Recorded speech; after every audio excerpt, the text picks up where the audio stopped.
pediatra e consultora em aleitamento materno. É um grande prazer poder estar aqui falando com vocês no SMAM.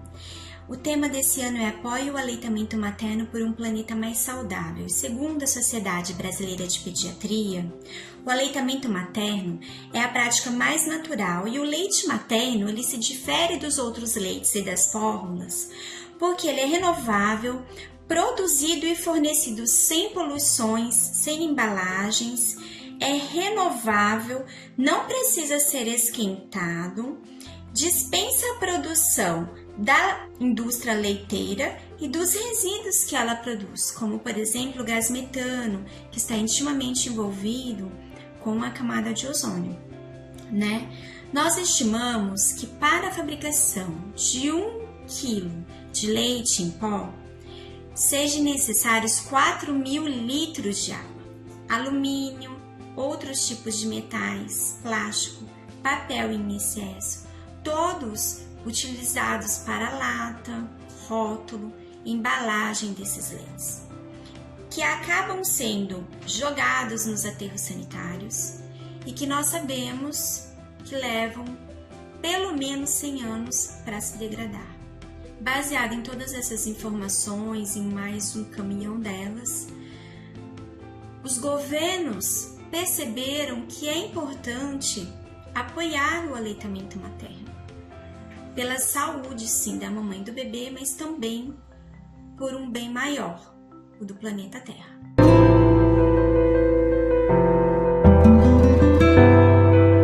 Eu e a enfermeira Elise vamos falar para vocês sobre o que acontece nessa primeira semana de aleitamento materno, tá bem? Eu vou começar pelo colostro, né? Pelo colostro e pela Golden Hour, o princípio de tudo, que é a hora de ouro. O que é essa hora de ouro? É a primeira hora de vida do bebê e representa uma grande oportunidade para diminuir os riscos à saúde do bebê e da mamãe, aumentar o vínculo e a amamentação de sucesso, tá bem? Nessa primeira hora de vida, são tomadas medidas muito humanizadas e todas elas visam o bem-estar da mamãe e do bebê, como o clampeamento tardio de cordão, o contato pele a pele e a amamentação.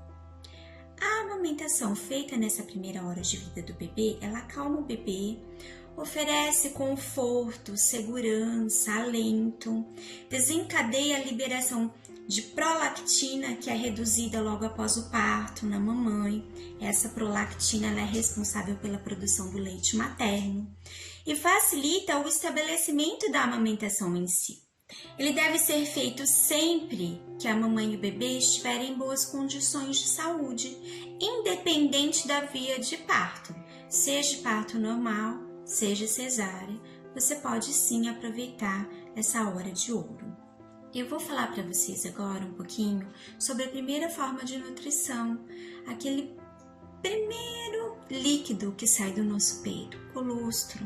Você sabe o que é o colostro? Ele é uma secreção no início transparente e amarelada.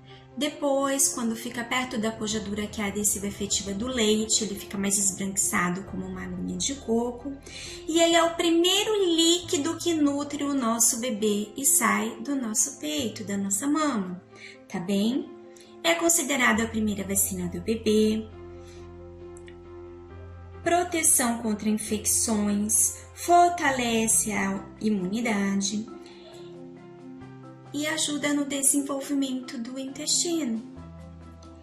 Rico em vitaminas Z, K e A, gorduras e leucócitos. Então, pensa como o nosso organismo é maravilhoso. Ele já produz a primeira vacina do nosso bebê através do leite materno, do colostro. Após o nascimento do bebê, a pojadura, que é a descida efetiva do leite, pode durar ou demorar de 3 a 5 dias.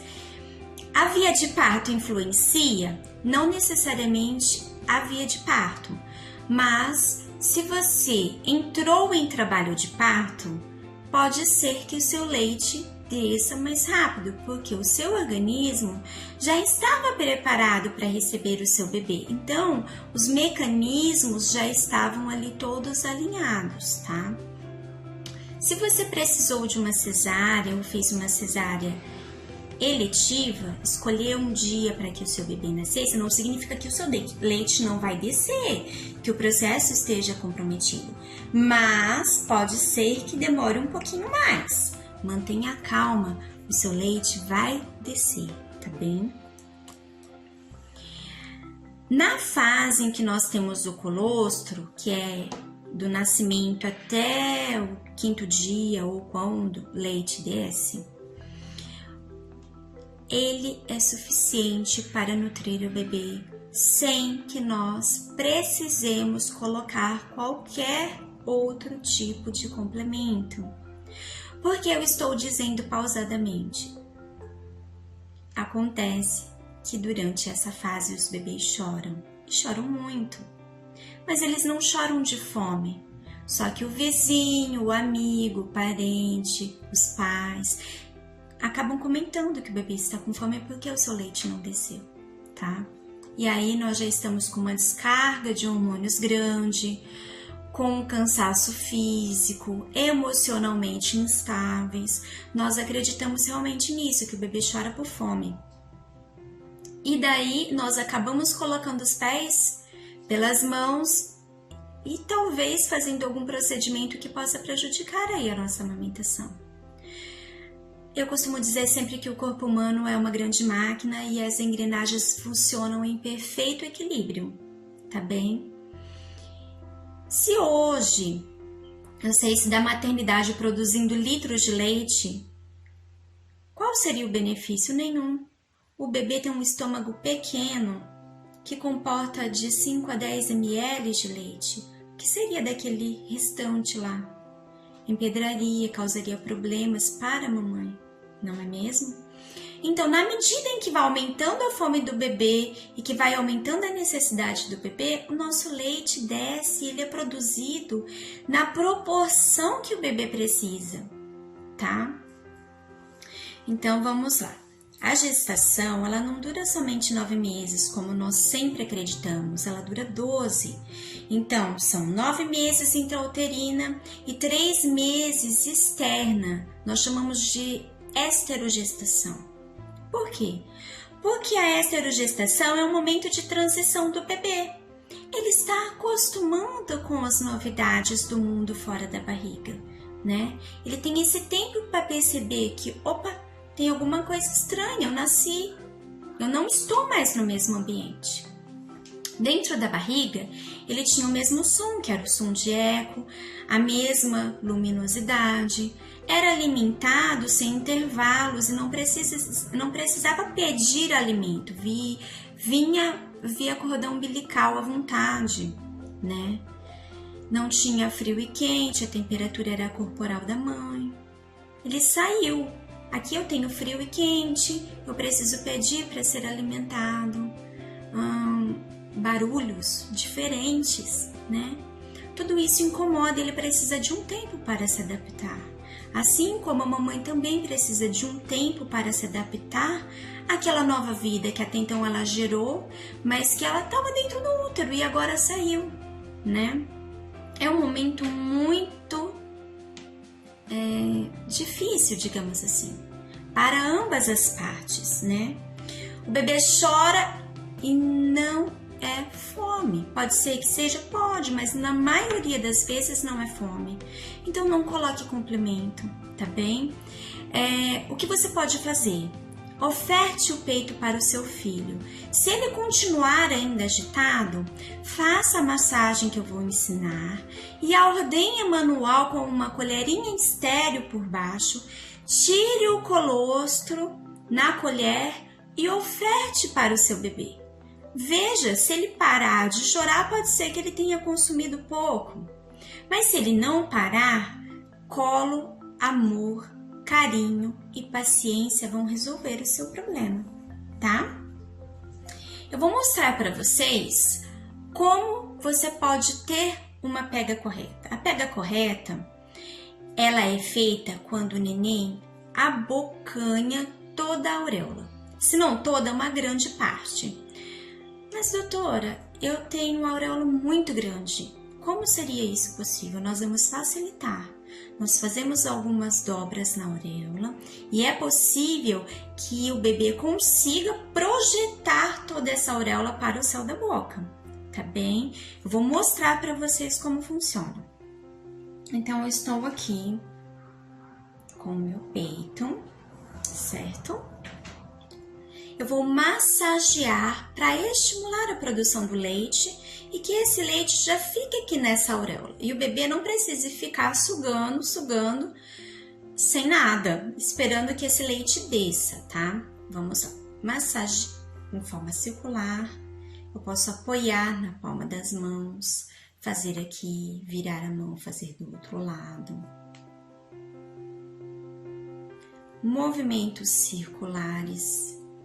E trazendo o meu leite para essa auréola, ó. Começo aqui de cima e vou drenando, embaixo aqui vou drenando, nas laterais e vou drenando. Agora, o que eu vou fazer? Posicionar a minha mão em C, o dedão vai ficar na parte superior da auréola e o indicador na parte inferior dessa auréola. Eu vou pressionar para trás e trazer para frente, apertando, tá?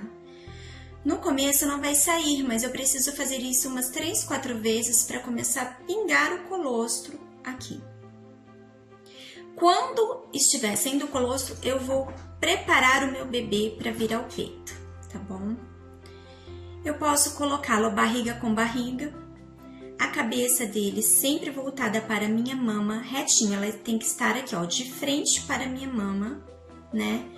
Nessa mesma posição de C, que é uma das posições, eu vou pressionar a auréola. E com ela pressionada, olha só, veja bem, eu dobrei essa auréola, ela ficou metade, tá?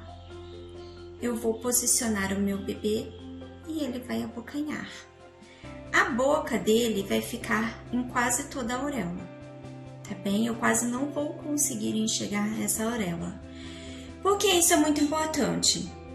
Se o bebê ficar posicionado somente no mamilo, vão acontecer as fissuras e você não vai produzir o estímulo que precisa para que você produza leite, porque ali é que estão localizadas as glândulas e os ductos, tá bem?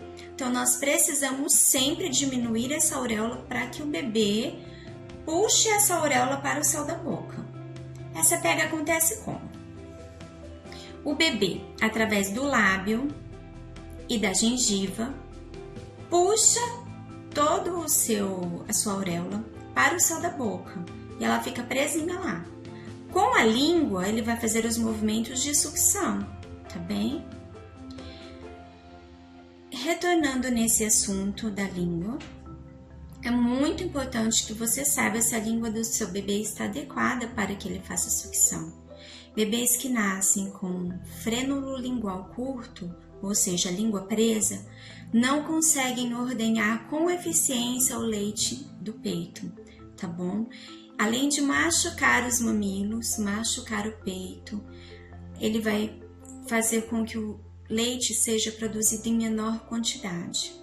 Então, o bebê começou a ficar irritado, a pega está certinha, mas mesmo assim você tem ainda a sensação de dor e o seu mamilo está ficando fissurado, procura se informar, não é normal. Nos primeiros dias de aleitamento materno, eu não vou dizer para você que dói uma dor insuportável, pode ser desconfortável, porque você está se acostumando, assim como o bebê também. Então, aquela primeira pega pode ser ardida, mas se ela estiver correta, vai se dissipando e fica suportável, tá bem? E não fere, não marca o peito. Então, você precisa estar sempre atenta.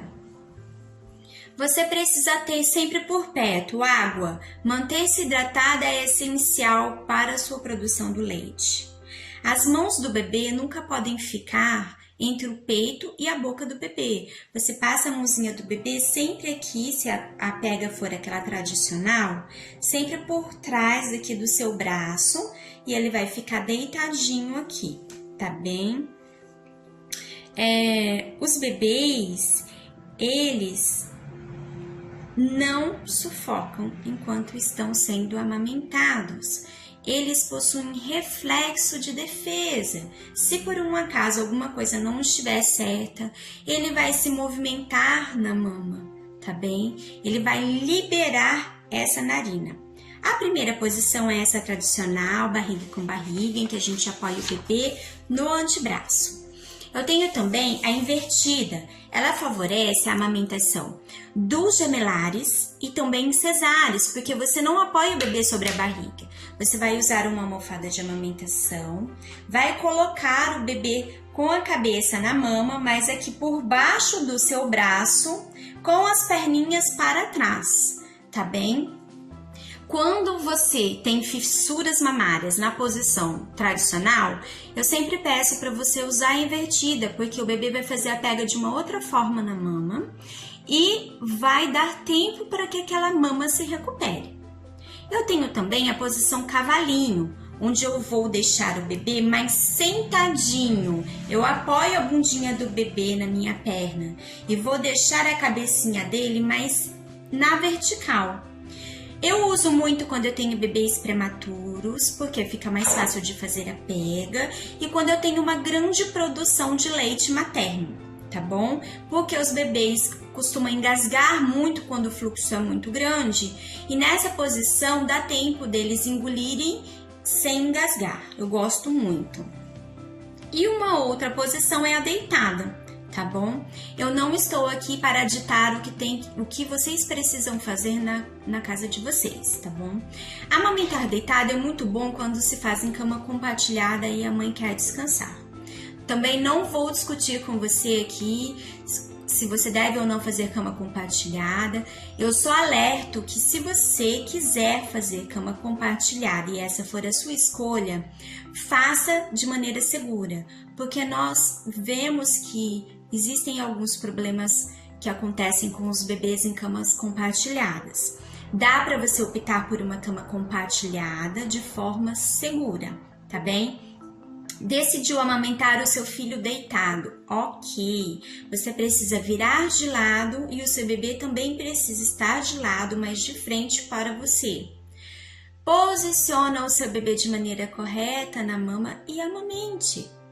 Mas eu ouvi falar que amamentar deitada causa otite. Não causa, tá bom? Não causa. Os bebês, assim como na respiração, tem mecanismo de proteção. O leite não entra no ouvido. Você pode sim amamentar o seu bebê com segurança deitada. Era isso que eu tinha para passar para vocês sobre as posições, sobre a hora de ouro. Se você conseguir, amamente o seu bebê, se esforce. Pode ser que você tenha dificuldades, mas as dificuldades podem ser superadas e é por um bem maior. Por mais difícil que seja, o que aparente ser, vai ser um tempo rápido. Daqui a pouco a sua amamentação vai se restabelecer. Você vai conseguir, o bebê vai virar de ponta cabeça, ele pode estar lá no teto pendurado, pegar a sua mama, que vai acontecer de forma correta e vai ser prazeroso para você e para o bebê, tá certo? Nós temos o hábito de escutar o que se fala de negativo e guardar aquilo no cérebro. E isso tem causado muitos problemas, porque a amamentação ela é assim prazerosa para uma grande quantidade de mamães, né? Fica aqui o meu carinho todo especial. Muito obrigada pela oportunidade de estar aqui falando a vocês. Eu espero ter podido ajudar de alguma forma.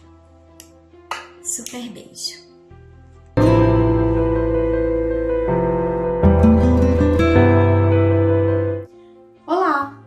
Eu sou a Elise e voltei para continuarmos a falar de amamentação, mas agora focada nos primeiros dias. Pensando numa base firme que possibilite alcançar o sucesso na amamentação, gosto de citar 3 pontos cruciais. São eles: informação, rede de apoio e confiança. Assim como na escolha da via de parto, independente de qual ela seja, informação é primordial, afinal, somente assim será de fato uma opção, baseada em evidências e não em achismos. Todo caminho, quando trilhado em conjunto com quem nos apoia e nos acolhe, é mais leve. Por isso, rodear-se de quem entende e aceita as nossas escolhas facilita as dinâmicas familiares, estas extremamente importantes no puerpério. Como dizia um grupo incrível do Facebook chamado Matrice, a amamentação é composta por 90% de confiança, sendo os outros 10% todo o resto. Mas como saber se está tudo bem? Como identificar saciedade no meu bebê? Como saber quanto entrou de leite? A odontopediatra Camila abordou com perfeição como devemos nos posicionar e como deve ser a pega do bebê, tanto para que ele extraia o leite da nossa mama de forma efetiva, quanto para que a sucção não seja a causa de uma lesão mamilar, como as fissuras, responsáveis por enorme dor. O hormônio ocitocina, também presente nas nossas relações de afeto, no trabalho de parto e no parto, é uma das engrenagens para que o leite seja ejetado das nossas mamas. Respeitar, possibilitar e incentivar a hora de ouro otimiza enormemente as chances de consolidação do aleitamento materno. Nesse pós-parto imediato, o mamilo da mãe, independente de seu formato ou do seu tamanho, se projeta, convidando o recém-nascido para um reconhecimento. A hora de ouro precisa ser sucedida de práticas que protejam a sucção e o fluxo do bebê, ou seja, não introduzir bicos, em principal a mamadeira, que além das confusões citadas, causa dilatação estomacal. O reforço positivo serve de lembrete para focar enquanto as fraldas foram trocadas em 24 horas, se há reservas de lágrimas, se há reserva de saliva, se o turgor cutâneo está preservado, se o bebê está corado, ativo e reagindo quando estimulado.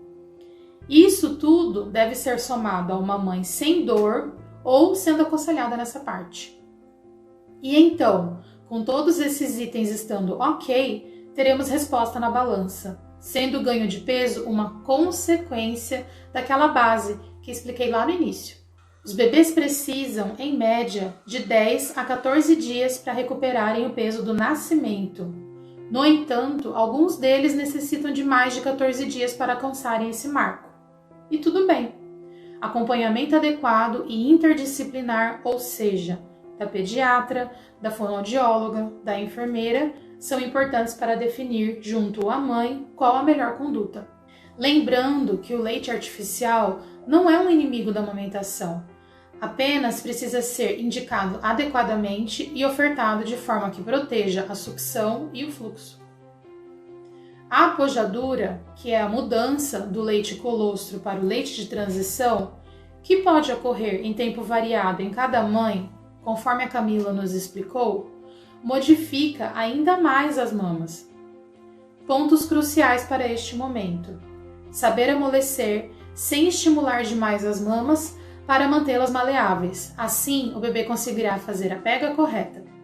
E não iniciar medicações que estimulem produção de leite materno antes desse momento, afinal, só saberemos se eles precisarão ser prescritos após identificarmos a real capacidade de produção da mãe. Colocando em prática esses dois pontos, vamos prevenir que as mamas armazenem leite, e complicações como empedramento, ductos entupidos e mastite têm grandes chances de serem evitadas. As mamas são fábricas, não armazéns. Recomendações finais. Antes do parto, defina rotinas simples, como quem vai tirar o lixo, ou pagar os boletos, quais são eles, e as datas de vencimento. Vai por mim. O puerpério é a parte submersa do iceberg. Peça ajuda. E por último, aprenda a ressignificar o choro do seu bebê. Leia sobre esterogestação e sobre fase oral. Abuso do colo, de carregadores ergonômicos, de banhos relaxantes, de contato pele a pele, de livre demanda e de cama compartilhada segura. Faça da transição da vida intraútero para a vida extraútero dos nossos pequenos a mais acolhedora possível. Amamentar é, sim, um super desafio, mas é também saúde líquida para a mãe, para o bebê e para o mundo. Afinal, é um ato totalmente sustentável. E é isso. Muito obrigada e até mais!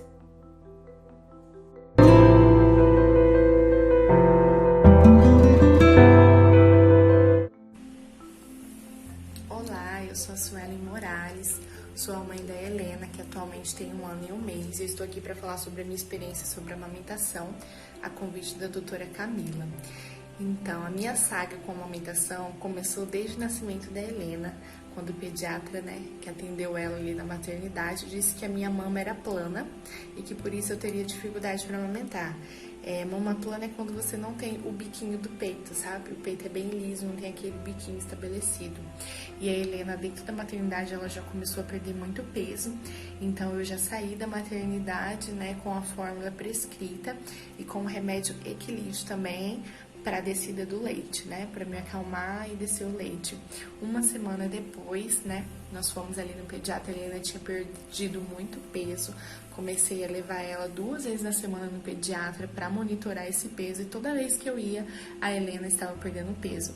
Então, dali em diante foram vários diagnósticos. O primeiro é que eu estava muito nervosa, então eu tinha que me tratar, tomar o remédio, tomar o chazinho, me acalmar, para o leite descer. Enquanto isso, manter a fórmula ali no copinho, na xicarazinha, nunca na mamadeira, para não ter confusão de pico, E aí, começamos a fazer exames da Helena também de urina, para ver se ela tinha alguma infecção, alguma coisa.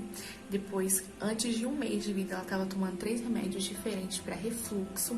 Então, sempre um problema era eu, ou tinha algum problema ali com a Helena, E aí eu não aceitava aquela situação, mudei de pediatra 3 vezes, até que eu fui no banco de leite do HU, e lá uma enfermeira, ela viu, ela ordenou, falou que eu tinha bastante leite. Eu falei, como que eu tenho bastante leite, sendo que a minha filha só perde peso?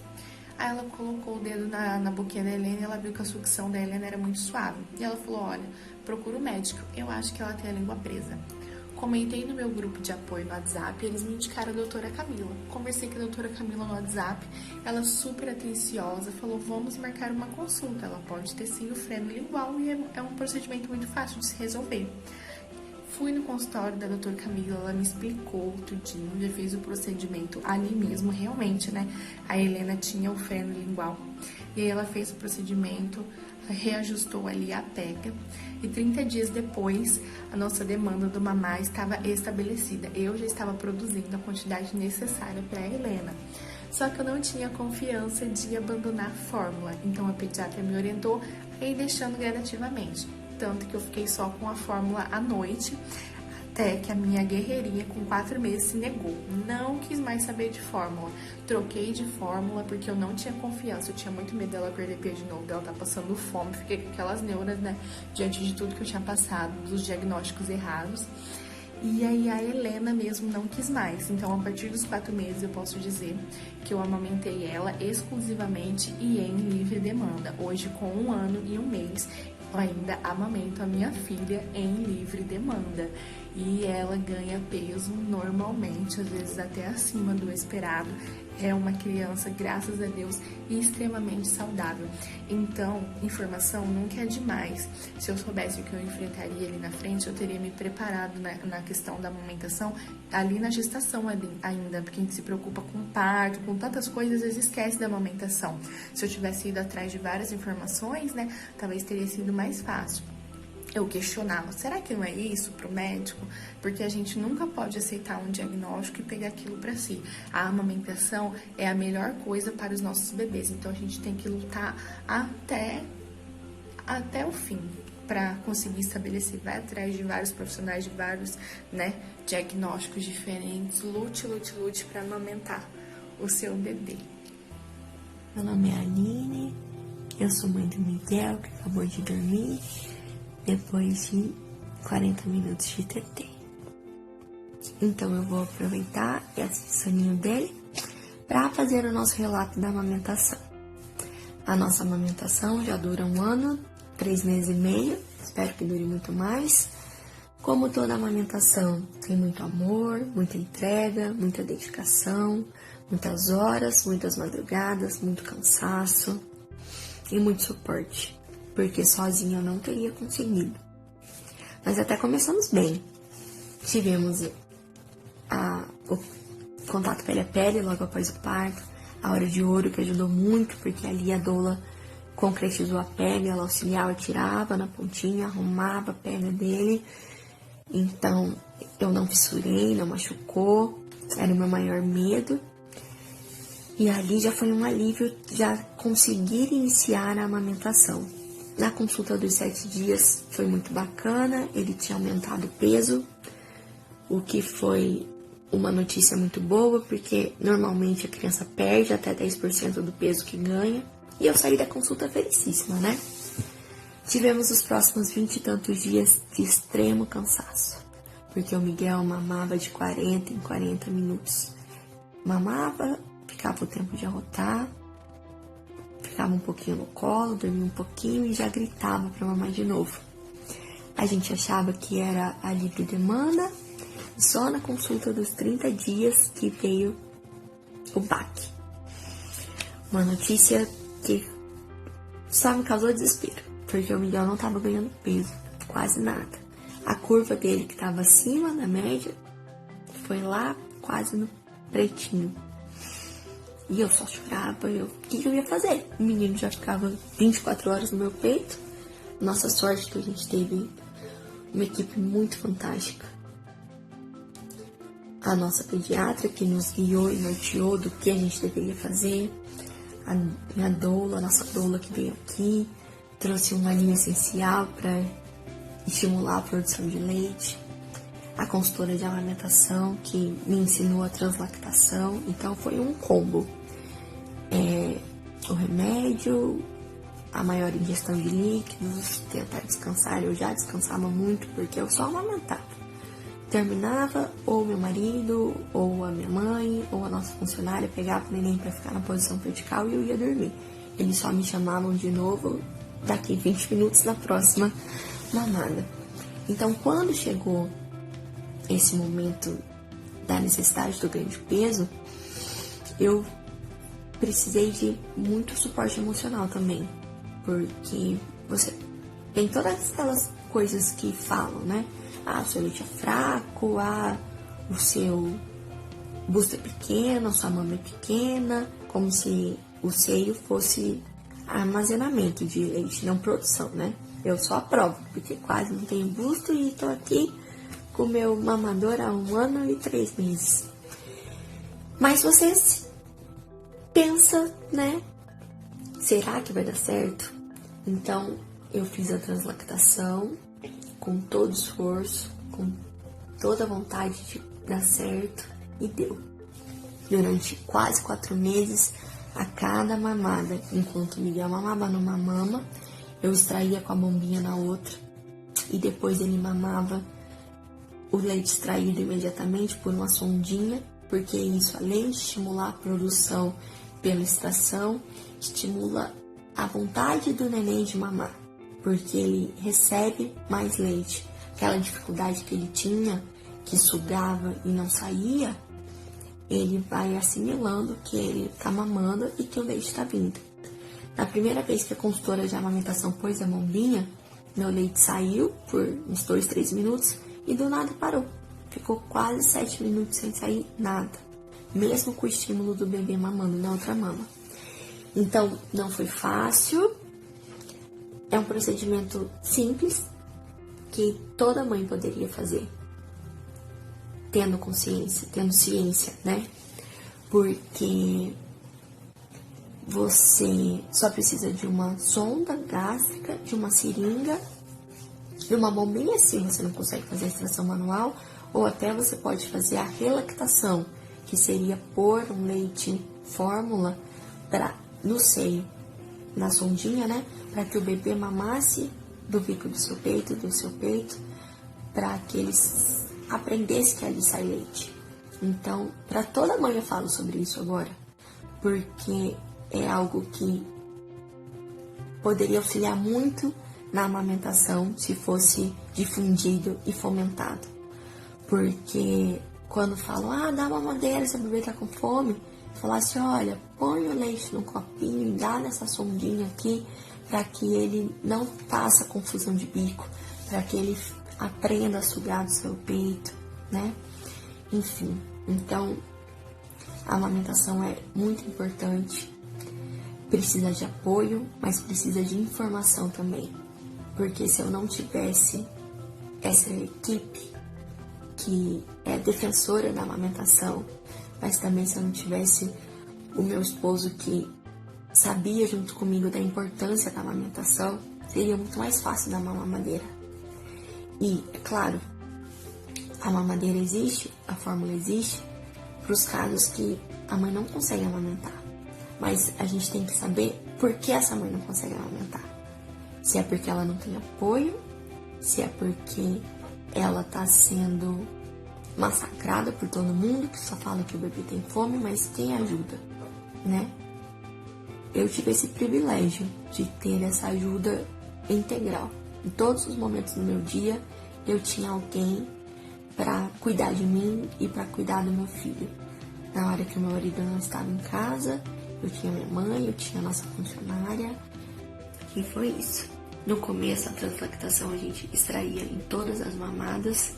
No final do segundo mês de translactação, terceiro mês de vida dele, a curva já estava aumentando. Ele já teve dias que ganhou 38 gramas. Para quem saiu de 10 para 38, pensa a nossa alegria. E aí a gente diminuiu as mamadas, a extração da madrugada, né? Pra gente conseguir viver e não ser 2 zumbis. Depois, perto dos 5 meses de vida dele, então 4 meses, quase 4 meses de translactação, eu senti que ele já estava sendo suficiente, só o meu leite, sem precisar extrair dos 2, e a gente parou. Na consulta de 5 meses tivemos a concretização, que estava tudo ok. E aí foi só alegria, porque o TT é, além do amor, do vínculo, é o que salva, gente. É o que salva na hora que o dente nasce, na reação da vacina, no salto, na hora que o neném escorrega, engatinhando e dá de cara no chão, na hora que cai.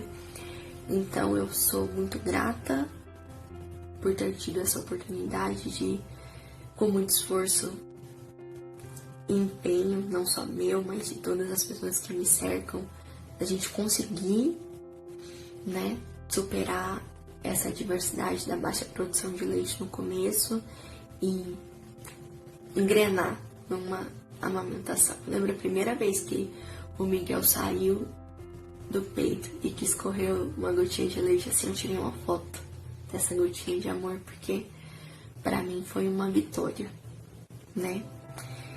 E a semana da amamentação tá aí, o Agosto Prado, pra conscientizar as pessoas que é preciso naturalizar e normalizar.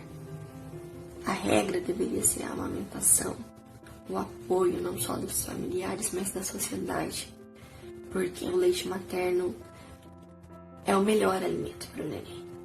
Não, é lógico, quem não consegue amamentar não pode se sentir frustrada, porque a fórmula tá aí para nutrir o seu bebê. Mas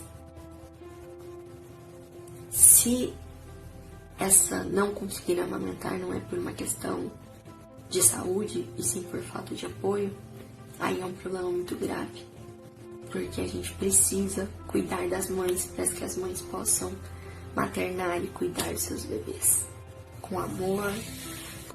E é isso, porque só o amor de mãe, gente. Em nenhuma outra, e olha que eu sou uma pessoa esforçada, hein? Mas em nenhuma outra situação na minha vida eu teria ficado sem dormir praticamente 5 meses. Porque quem me conhece sabe que eu sou muito dorminhoca.